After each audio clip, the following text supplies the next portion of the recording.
Fala galera do SEI, professor Otto, História. Estamos aqui para mais uma videoaula e vamos falar agora sobre a crise do Império Romano.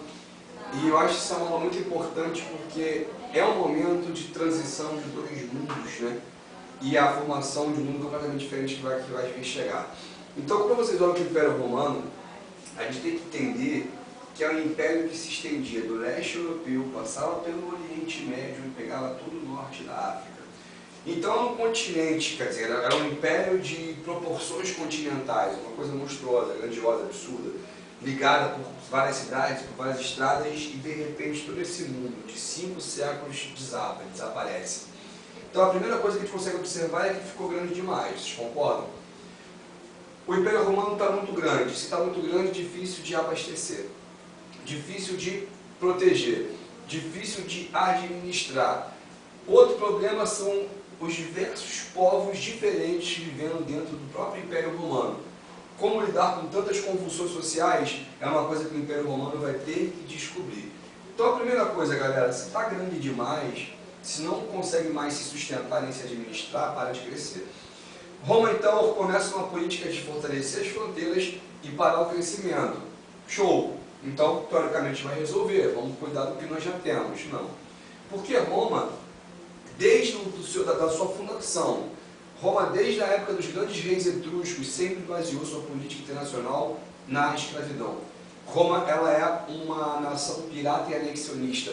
Ela vai e pega o que ela precisa e usa na sua sociedade. Quando ela para de fazer guerra, ela obviamente para de ter escravo. Lembrando a vocês que a escravidão na antiguidade independe de gênero, de raça ou de religião. Geralmente, o escravo é prisioneiro de guerra. Se não tem mais guerra, não tem mais escravo. Se não tem mais escravo, a produção reduz. Se a produção reduz, o preço aumenta. Se o preço aumenta e a produção reduz, gera fome. E o que o pobre faz antes de morrer de fome? Ele se rebela. Tranquilos? É nesses problemas internos, sociais, aumento de impostos, revoltas, que sempre você tem dentro da sociedade, inclusive a nossa, uma instituição que olha, para, observa e fala: se eu estivesse no poder, eu resolveria. São os militares. Ficaram 20 anos na nossa sociedade e no Império Romano, eles também vão achar que podem consertar o problema. Um general vai dar um golpe, tira o imperador, mata o imperador e sua família e impõe uma ditadura. Só que se ele não resolver o problema em pouco tempo, o outro general faz o quê? A mesma coisa. Começa um momento que nós chamamos de anarquia militar, galera. Sucessivos golpes militares que vão terminar de vez com a estabilidade política, aumentando e acelerando o problema por cerca de 3 décadas, onde você não tem um governo estável, o que vai somente piorar a situação. Observamos também que os últimos suspiros de Roma, você tem um crescimento muito grande do cristianismo. O cristianismo ele se propaga muito bem na época de crise, porque a ideia da salvação é um conforto, principalmente para quem está morrendo de fome.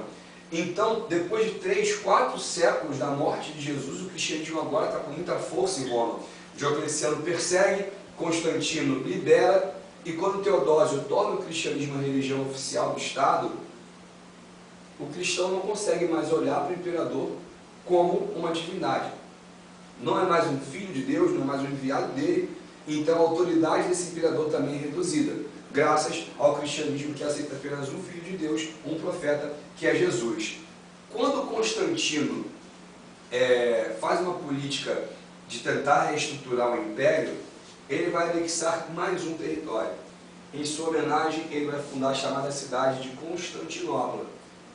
Uma cidade que é um entreposto comercial entre o Mar Negro, Egeu e Mediterrâneo, um funil de tudo que passa do Oriente, e por isso uma cidade muito importante para proteger as fronteiras orientais. Quando Constantino morre, o seu substituto, o cara chamado Teodósio, ele olha para essa estrutura que nós estamos vendo aqui e toma a decisão: dividir o Império Romano em 2.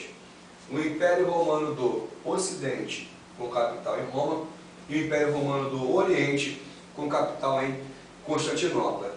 Essa foi a última tentativa dos romanos em tentar salvar a unidade do seu império. Era tarde demais. E o que Roma não esperava é que das estepes da Mongólia Átila, o lendário guerreiro, liderando os temidos hunos, guerreiros bárbaros, que cavalgavam de forma muito rápida e às vezes sem as mãos com seus arcos e flechas, abrindo espaço na infantaria das legiões romanas, o que vai acabar empurrando para dentro do Império também diversas outras tribos, os saxões, os escandinavos, os guerreiros dos gelos, os germânicos, e a verdade é que no final a Europa se barbariza, o centro de unidade do Império não existe mais, e todo aquele mundo da antiguidade clássica que nós conhecíamos começa a se desfazer.